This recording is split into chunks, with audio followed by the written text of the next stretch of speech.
അയ്യപ്പ സംഗമം നടത്തേണ്ടത് വിശ്വാസികളാണെന്നും സംഗമത്തിന് എത്തിച്ചേരുന്നവർ കുറഞ്ഞപക്ഷം ശരണം വിളിക്കാനെങ്കിലും തയ്യാറാകണമെന്നും അഖില ഭാരത അയ്യപ്പ സേവാ സംഘം.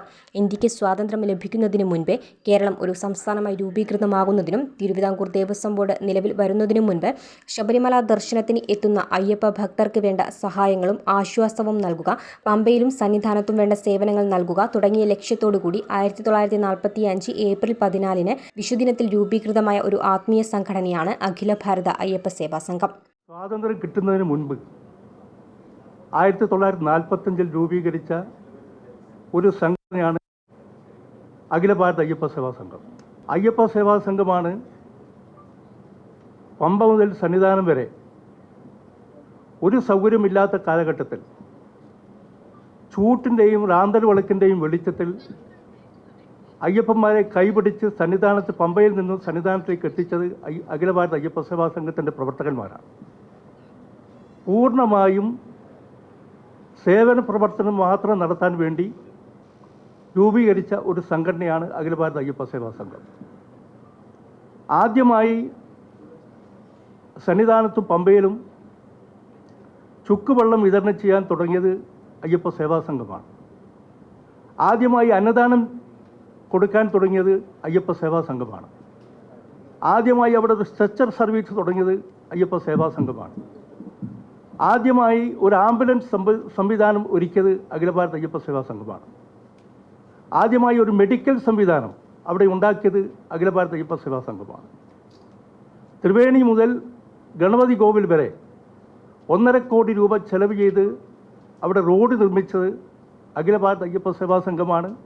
ആ റോഡിലൂടെയാണ് ദേവസ്വത്തിൻ്റെയും അതുപോലെ തന്നെ VIPs അവിടെ വരുന്നവരുടെയും വാഹനങ്ങൾ കടന്നു വരുന്നത് ആ റോഡിലൂടെയാണ്.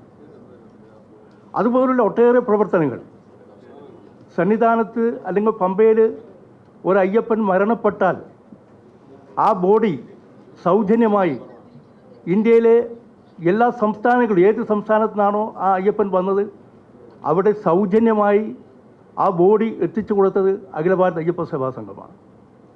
ഇന്നും നിങ്ങൾക്ക് കാണാൻ സാധിക്കും, പമ്പയിലെ അയ്യപ്പ സേവാ സംഘത്തിൻ്റെ കെട്ടിടത്തിൻ്റെ പിറകിൽ ബോഡി സൂക്ഷിക്കാനുള്ള മോർച്ചറി പോലും അയ്യപ്പ സേവാ സംഘം അവിടെ നിർമ്മിച്ചിട്ടുണ്ടായിരുന്നു. ഒരു മരിച്ചു വീഴുന്ന അയ്യപ്പൻ്റെ ബോഡി ഏറ്റെടുക്കാൻ ഒരാളും അന്ന് തയ്യാറായി മുന്നോട്ട് വന്നിട്ടില്ല. അയ്യപ്പ സേവാ സംഘമാണ് ആ ബോഡി എടുത്ത് മോർച്ചറിയിൽ സൂക്ഷിച്ച് അവരുടെ അഡ്രസ്സ് സംഘടിപ്പിച്ച് ഇന്ത്യയിലെ ഏത് സംസ്ഥാനത്തും അവിടെ അവർ വന്നിട്ടുണ്ടോ അവിടെ എത്തിച്ചു കൊടുക്കുന്നത് അഖില ഭാരത അയ്യപ്പ സേവാ സംഘം. അങ്ങനെ ഒട്ടേറെ കാര്യങ്ങൾ അവിടെ അയ്യപ്പന്മാർ കടന്നു വരുമ്പോൾ ഇപ്പോഴും അവിടെ ക്യൂ ആയി നിൽക്കുന്ന അയ്യപ്പന്മാർക്ക്, എത്രയോ മണിക്കൂറുകൾ കാത്തു നിൽക്കുന്ന അയ്യപ്പന്മാർക്ക് കുടിവെള്ളം അവർ നിൽക്കുന്ന സ്ഥലത്തേക്ക് എത്തിച്ചു കൊടുത്ത്, ബിസ്ക്കറ്റ് എത്തിച്ചു കൊടുത്ത് അവർക്ക് വേണ്ടുന്ന ഒരു ആശ്വാസ നടപടി സ്വീകരിക്കുന്നത് അഖില ഭാരത അയ്യപ്പ സേവാ സംഘം. അവിടെ അന്നദാനം 24 മണിക്കൂറും 1 രൂപ ഒരാളോട് വാങ്ങാതെ സൗജന്യമായി 24 മണിക്കൂറും അന്നദാനം നൽകിയത് 80 വർഷമായിട്ട് അഖില ഭാരത അയ്യപ്പ സേവാ സംഘമാണ്. ആ അഖില ഭാരത അയ്യപ്പ സേവാ സംഘത്തിനെയാണ് ഈ സംഗമത്തിൽ നിന്നും ആഗോള സംഗമത്തിൽ നിന്നും ഒഴിവാക്കിയിട്ടുള്ളത്. ഈ നിസ്വാർത്ഥ സേവനം ചെയ്തുവരുന്ന സംഘടനയെ ആഗോള അയ്യപ്പ സംഗമത്തിലേക്ക് ക്ഷണിച്ചിട്ടില്ല.